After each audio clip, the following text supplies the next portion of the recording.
Good evening, everybody. Welcome to another experience of Afristream. Welcome to another experience of Afristream. And this is normally we're bringing you the hottest topics of the diaspora, and at the end we're giving you, or even in the middle, we're giving you a Pan African spin on global news. And so, but and not only do we give you global news, but we also have other programs throughout the week.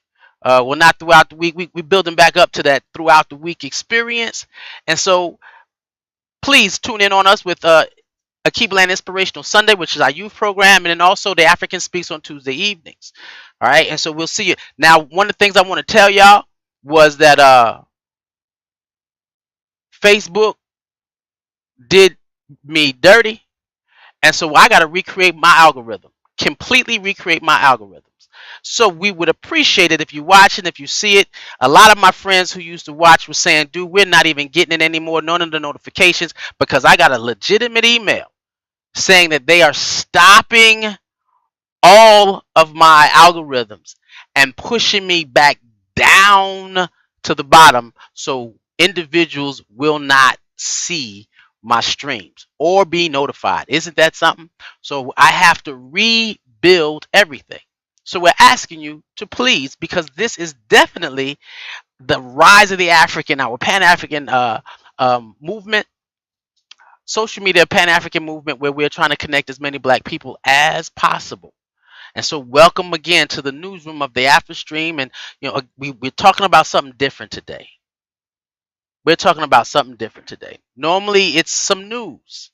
Normally, it's something that's going on. And a lot of times when we're talking about news, we're dealing with the issue of African countries working on their independence, their growth, uh, inviting some of them inviting the diaspora back home for business ventures, to live, dual citizenship.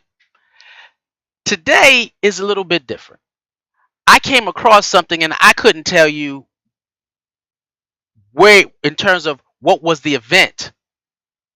However, when it caught my eye, it said this was a must see for all Africans. And so when you say it's a must see for all Africans, I definitely got to take a look at it. I definitely got to watch it. I got to see if there's something in it for me. Because a part of my diasporic experience, I'm African American. So I took away the American side and said, yeah, I got to look at this for my African self. And maybe let's see if it has anything to do in terms of helping my American experience. Mm. So, those of us who are here in the diaspora, I'm going to ask you to embrace your African self as you hear this information and see if it can has anything that it can, you could use anything with it in your American experience. Now, this particular speech that we're about to hear came from the University of Johannesburg. This came off of the campus of the University of Johannesburg. Now take a look, because I don't know what you envision schools are like over there. I don't know if you ever seen what a university on the motherland in the motherland looks like. This is the University of Johannesburg. It looks like a regular HBCU to me. Even better. If you look at some of them, even better. And so we want to erase your image of what you believe school is like over there. Because we're only going to receive what we get. And if we go out, because we have access to more information, we could actually go out and get the information that we think we're missing. And this is a beautiful, beautiful estate, it looks. And then I had several pictures, but we're going to show you this one. Now here they're discussing, they had a couple of people come in, and they had another company film a conversation with the students in regards to our topic of the night, which is African unity, African independence. That's what this is about. And so let us see what they say to their own children in regards to the liberation of an African continent. There we go. I know some of you think that you're going to be rock stars. I'm a rock star engineer. I'm a rock star professor. I'm a managing director. I'm a journalist, superstar journalist. You are superstar nothing until Africa is a superstar economy. You will never be respected as an African until the African continent has done well as a continent. I thank you so very much. There's no leader in Africa right now who's the caliber of Gaddafi or caliber of Kwame Nkrumah. We have midgets running around as leaders, intellectually, I mean. No one. Mbeki was almost there, but not really. Kwame Nkrumah, Ben Bella. What did Kwame Nkrumah say? We as Ghanaians are prepared to surrender our sovereignty in part or in total in pursuit of African unity. The independence of Ghana is meaningless unless it is linked to the independence of the rest of the African continent. Ben Bella, what did he say? Let us die a little so that Rhodesia can be free. Let us die a little so that South Africa can be free. These were visionaries.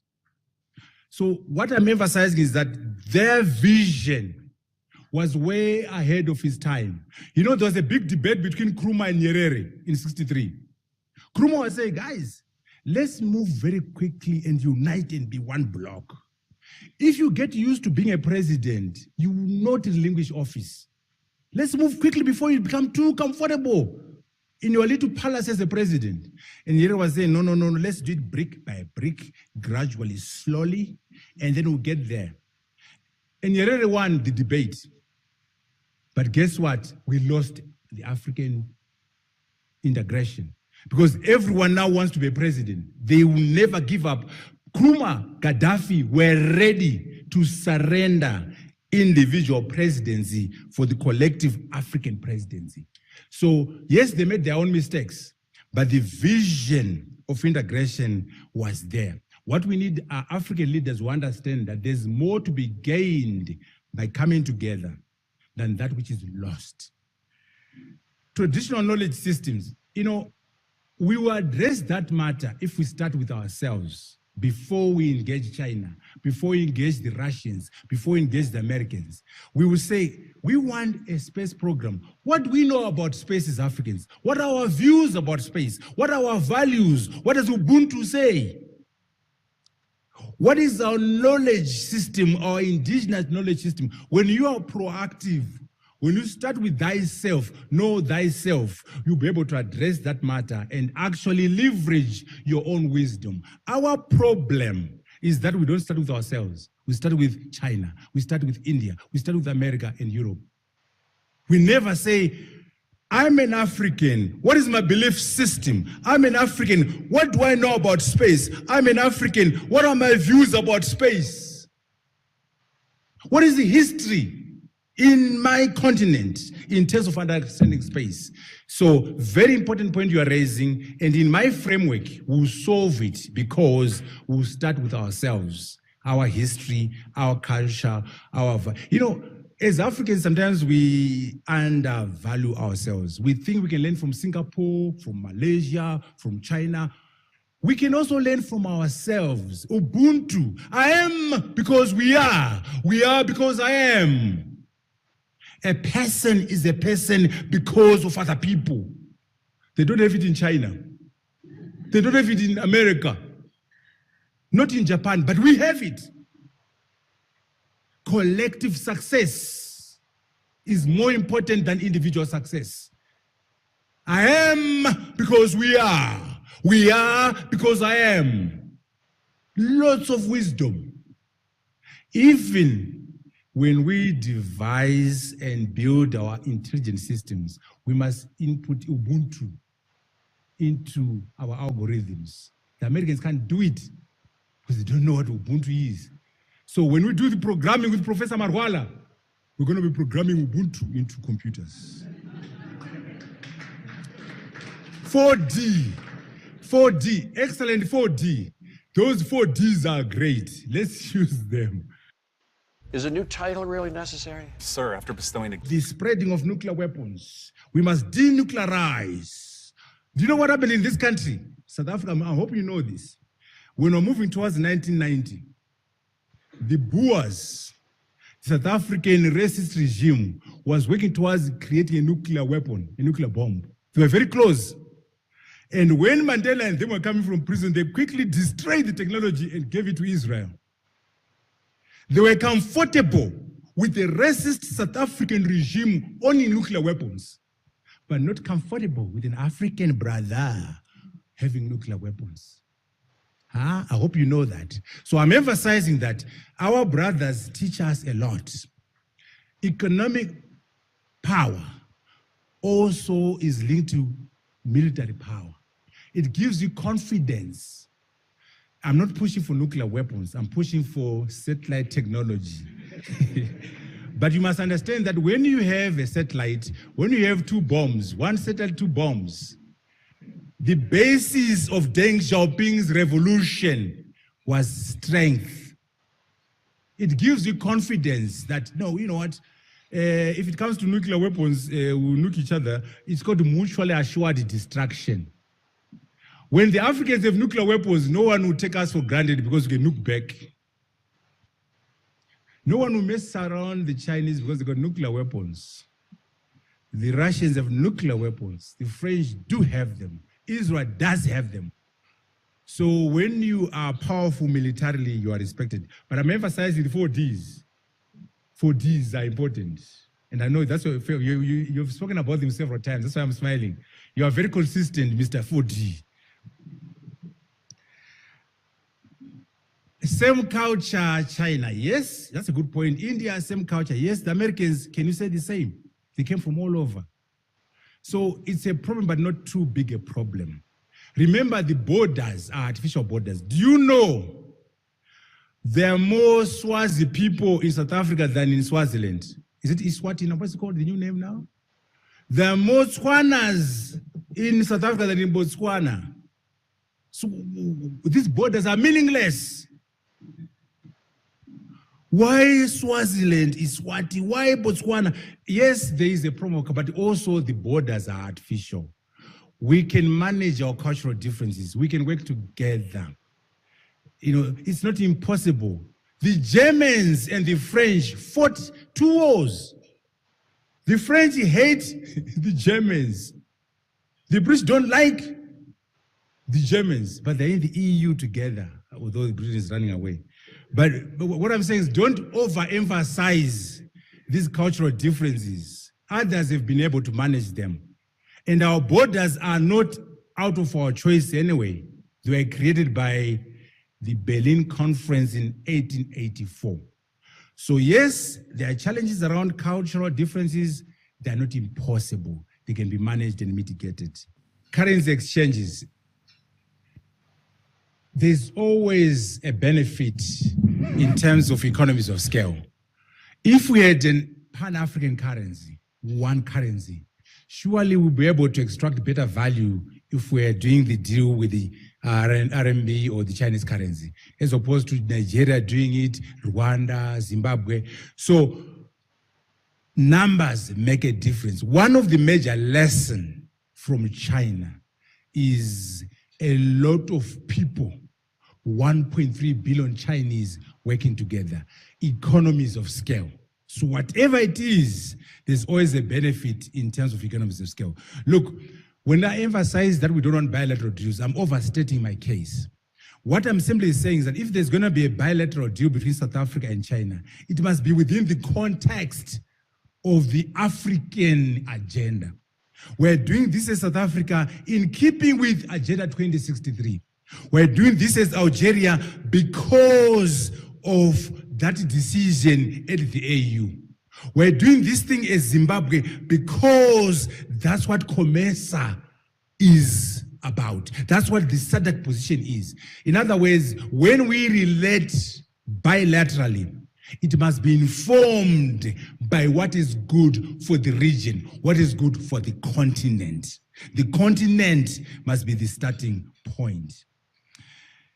The AU is weak, yes, but fix it. I'm not glorifying the AU, I'm glorifying continental integration. I told you, Nkrumah lost to Nyerere. If Nkrumah had won, If Gaddafi had won, we would be in a different space. This creature called the AU is a compromise arrangement. It's a dysfunctional entity because Nkrumah lost. But however, let's start with the AU, the CFTA, the African framework, and fix what is wrong with it. But also we need leadership. That's why I was very harsh on the African leader. Without leadership, there will be no AU. But fix it. Don't abandon it. Technology has potential for abuse. This is the thing about technology, by the way. Any technology is a double-edged sword. If you're not careful, these dictators in Africa will be using satellite technology to monitor you and crush you when you go on demonstration, oppress you, steal your votes during elections. Yes, technology plus values is what will drive our continents. Technology on its own is not the answer. It could be the problem. It could be the issue. Social media can be antisocial. The internet is supposed to connect us, but it can also divide us. There are trolls on the internet. There's cybersecurity and insecurity. So point taken. That's why we need to start with values. Start with what we want as Africans, so that our satellites will be used for development, for economic development, not to spy on citizens or to destroy them or to oppress them. But the danger is there.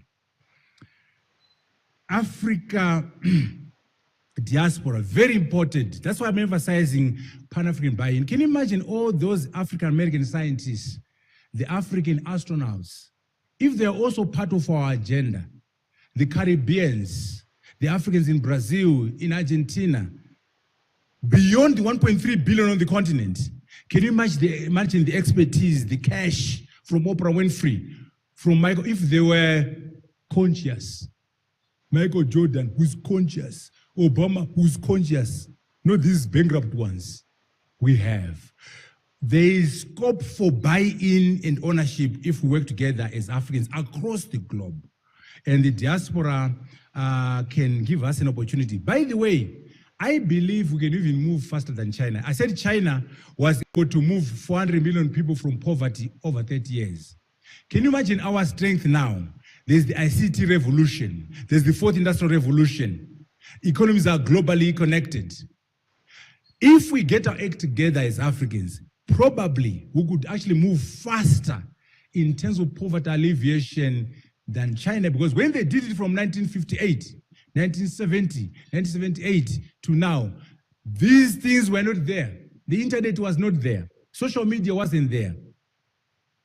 Right now, all you need is a good brain and a computer, and you can build an empire.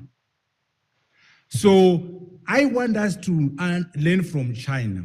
China was poor like us. China is now a rock star economy. It can be done. Let us learn from them and work with them to become superstars. India, technology transfer, very important. We don't want to assemble. For example, here in South Africa, we assemble Mercedes-Benz, we assemble Ford, we assemble BM. We don't want that. Design your own car. Build your own car. Buy your own car. Can you imagine if we were to produce one truck in Africa, designed in Mpumalanga, called the Ubuntu car? And then as the AU, we decide that every government must buy 2,000. Already there's a market. We said 1.3 billion Africans. That's a market for our products. So technology transfer is very important. Don't just allow the Chinese to come and assemble, the Americans to come and assemble. Let us have the technology transferred to our people. Let us own the technology. Let us be entrepreneurs. Let us own the intellectual property. Beyond assembling, beyond using other people's technology. We can learn from India. We can learn from China. Don't tell me that AU is utopia. Don't look, first and foremost, the EU is doing very well. They have problems with Britain, but there is so much that has been achieved by the EU. The EU has done very well. NAFTA has done very well. ASEAN has done very well. There might be problems. Fix it, don't destroy it. There are lessons to learn from the EU, from ASEAN, from NAFTA. And by the way, you compare yourself with the Europeans. The Europeans were never colonized and given artificial boundaries.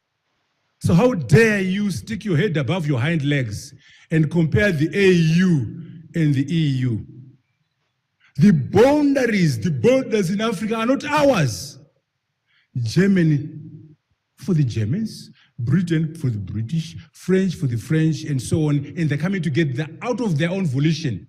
We have artificial boundaries where people were, there are Swazi people here, Swazi that side, Debele people that.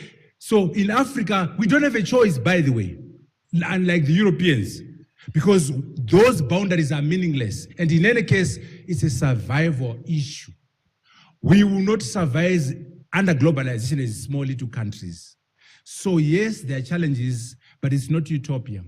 Let's work hard. Let's make it happen. Let's make SADC work, COMESA, the EAC, Maghreb, ECOWAS. Those blocks must function, and the AU must work. So you can't compare the challenges of NAFTA, the challenges of the AU, the challenges of ASEAN with the African continent. We've not even tried. The AU has not even tried. The United States of Africa has not been put in place. So let's not give up the fight. Let us work together and make it happen. Do you know, our colleagues are here from Russia, they destroyed the USSR at the instigation of the Americans.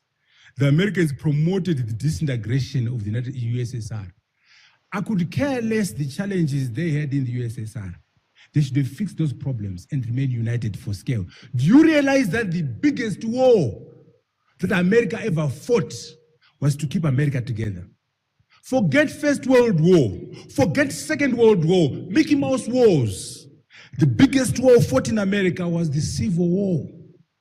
The South versus the North, the America versus America. They fought a vicious war, the Americans, to keep America together. The Civil War was fought to keep America together. America is big today, 325 million people, $19 trillion GDP.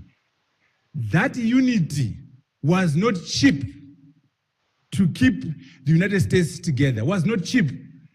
They fought a civil war. And When I started my new kombucha business, encourage little you and me to be fragmented. Shame on us, shame on you. Madam Africa, Mr. Africa. Last question on leapfrogging. My brother, what I'm saying is, if we are clever, if we're entrepreneurial, if we are creative, some of these sophisticated technologies will be easier to apply, cheaper to apply, and more effective in our environment because of the absence of what are called legacy problems, infrastructure legacy problems. Infrastructure sunk costs. Here's the illustration. London has wires, electrical cables, telephony cables, everywhere in London, in New York. Lotito has nothing. Mpumalanga, nothing. Kumasi, zip zero. So guess what? You can go wireless power, wireless telephony, wireless everything, which means it's easier because you have no legacy to protect. In London, in New York, they have to put the wireless infrastructure on top of the wires because they've invested in the wires. So they have to make sure somehow they leverage the infrastructure they have in place and make sure they don't lose much money from the investment. In Dotito, there's zero investment in wires. So we go satellite, we go wireless. Not because we are any better than them, but because we have nothing. So poverty becomes an advantage. Lack of development becomes an advantage. And I gave you an example of Mupesa. It doesn't mean the Americans don't know how to do Mupesa or to do EcoCash. They own the technologies. They know them better than us. But they can't commercialize it because there are so many banks. There's a bank in your bedroom. There's a bank downstairs. Why would you bank on a phone? But in a whole village, in a whole town, there's no brick and mortar bank. 80% of the people are unbanked. 80% of the people have no access to brick and mortar banking. That's poverty.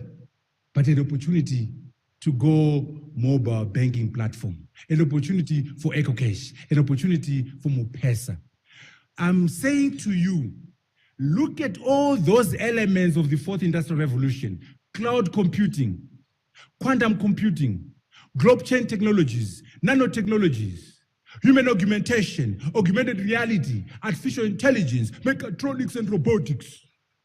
Look at them and say, isn't there a way, as a poor African without infrastructure, I can actually have an advantage over Japan, an advantage over New York because of my poverty?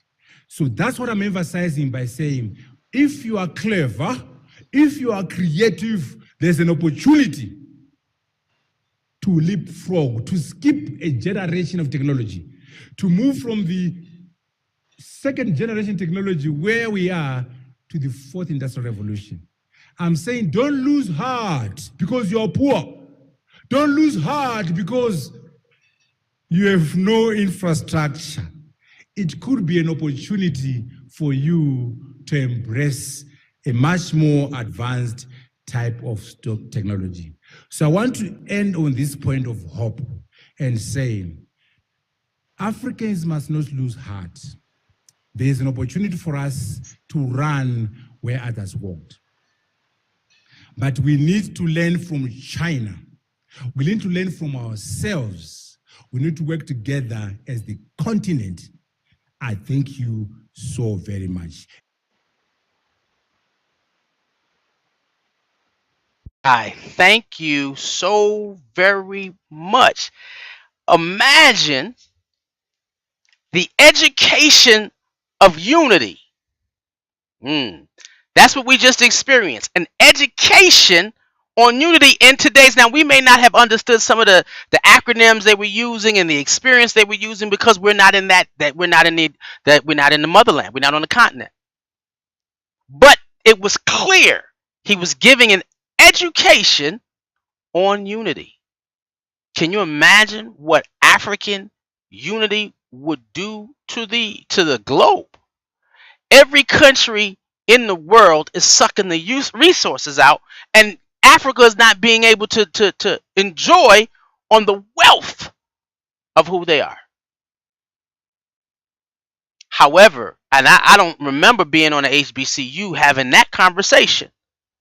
Having a conversation of black unity on an HBCU. We get to express ourselves, the blackness of who we are, but there is no education coming out with, and it's a battle from one school to the other to, it shouldn't be a battle. It should be a unification journey where you're developing the future leadership for a Pan-African experience.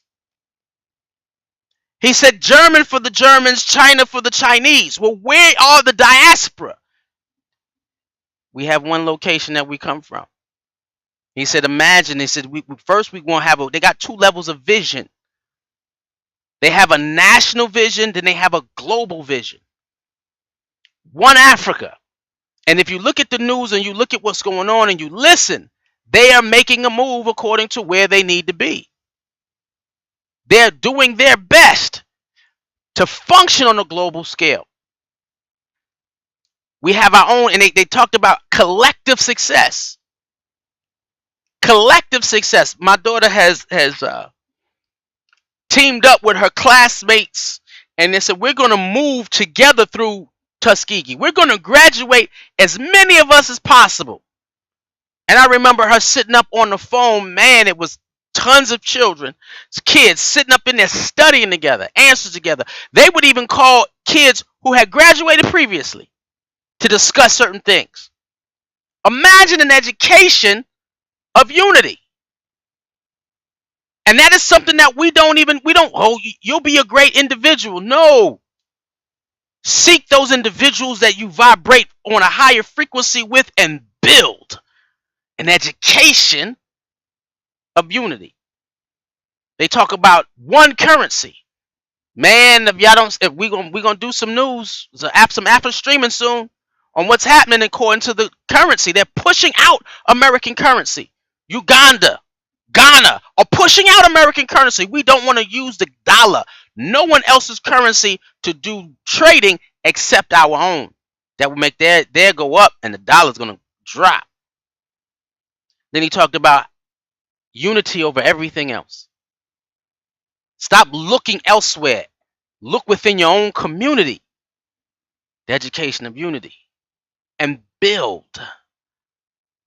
He talked about technology. And we are using technology. The majority of us are using technology in the dumbest of ways. I said it. You got a problem with me? Yeah, that's fine too. He said, you cannot embrace unity without a value system, because then you're going to waste the opportunity to move forward. Ghana's launching their first satellite. Let's get it. Ghana is launching a satellite. They said our poverty is our opportunity to leapfrog. That's what he kept saying. Leapfrog ahead. Because we don't have to build simple infrastructures that we have to build on top to. We can jump from having cable to straight up wireless. Let's launch our own satellites.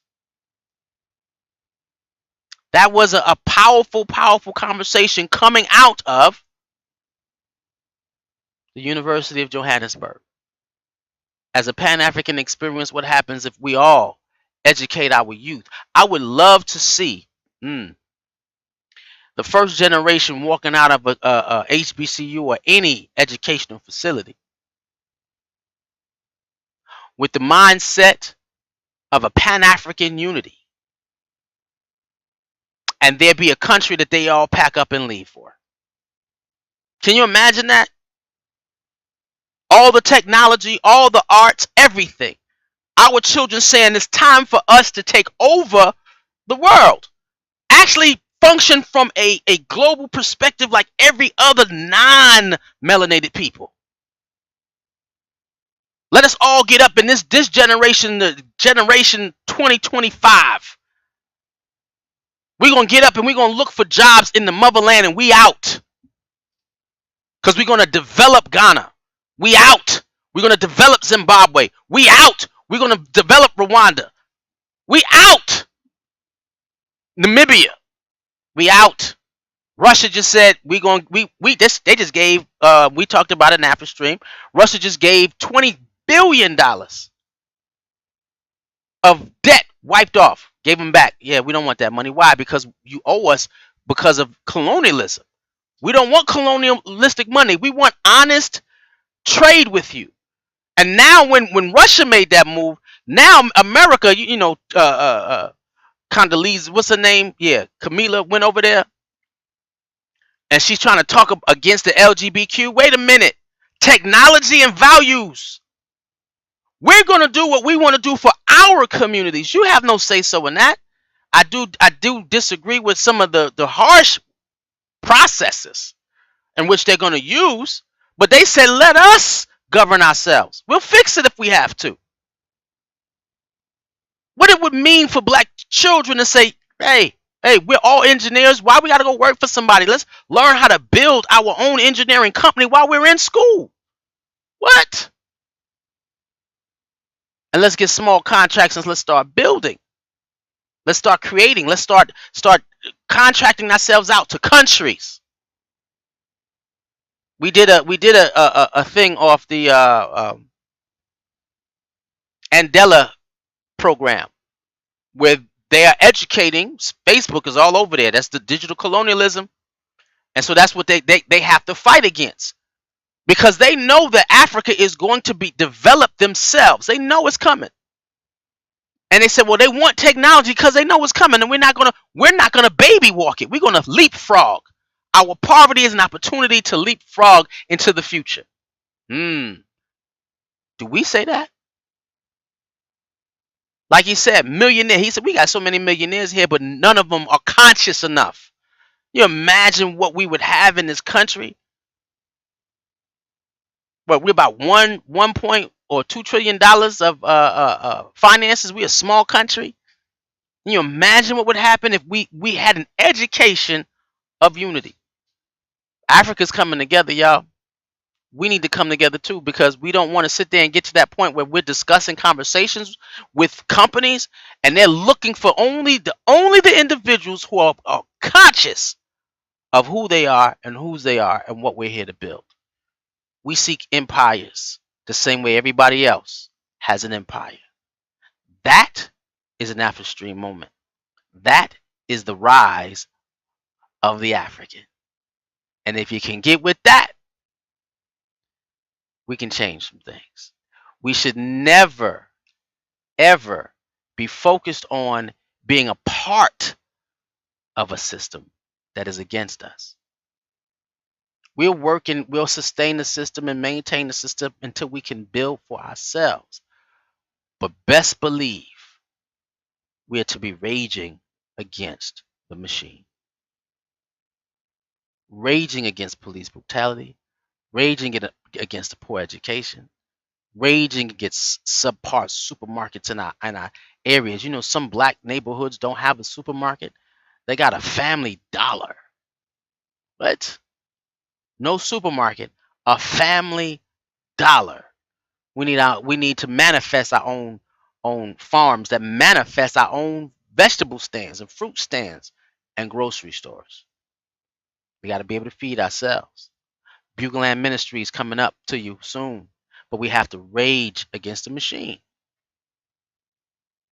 And it has to be something that the Creator is calling us to do. Who are we? Who are we around the world? We need to define ourselves and put work forward that shows us who we're supposed to be. With that being said, I expect to see the rise of the African within you. One love.